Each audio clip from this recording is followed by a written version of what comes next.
રાજ્યમાં તહેવારો ટાણે હવે જનતા પર મોંઘવારીનો માર મુકાયો છે। શ્રાવણ માસમાં સૂકા મેવાના ભાવમાં 80% વધારો થયો।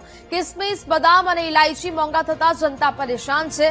ખાંડ, લોટ, તેલ અને મીઠાઈઓ પણ મોંઘી થઈ છે। મીઠાઈના ભાવમાં 10% સુધીનો વધારો છે તે ઝીંકવામાં આવ્યો છે। સૂકા મેવાના ભાવમાં પણ 80% જેટલો વધારો થયો છે। એક બાજુ તહેવારો અને બીજી બાજુ જનતા પર મોંઘવારીનો એક બાદ એક વધુ માર છે તે પડી રહ્યો છે।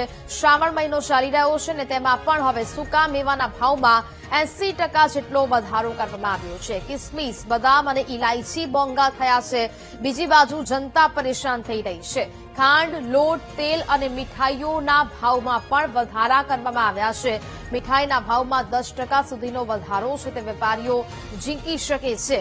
તો રાજ્યમાં એક બાજુ તહેવારો આવી રહ્યા છે જ્યાં જનતા પર એક બાદ એક મોંઘવારીના માર છે તે મૂકવામાં આવી રહ્યા છે। વધુ એક વખત ભાવ વધારો થયો છે।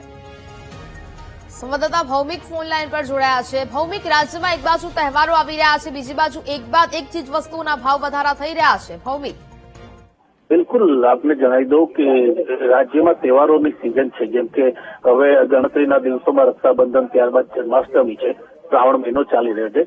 પણ મિડલ ઇસ્ટ અને બીજા કેટલીક કારણોને કારણે સૂકા મેવા છે જે તહેવારોમાં સૌથી વધારે વપરાતા હોય છે, જે કાજુ છે, અંજીર છે, દ્રાક્ષ છે, એલાયચી છે, તેમાં 80% વધારો થયો છે। જેને કારણે મીઠાઈના ભાવ પણ 10% સુધી એક બે દિવસમાં વધી શકે તેવી સંભાવના છે।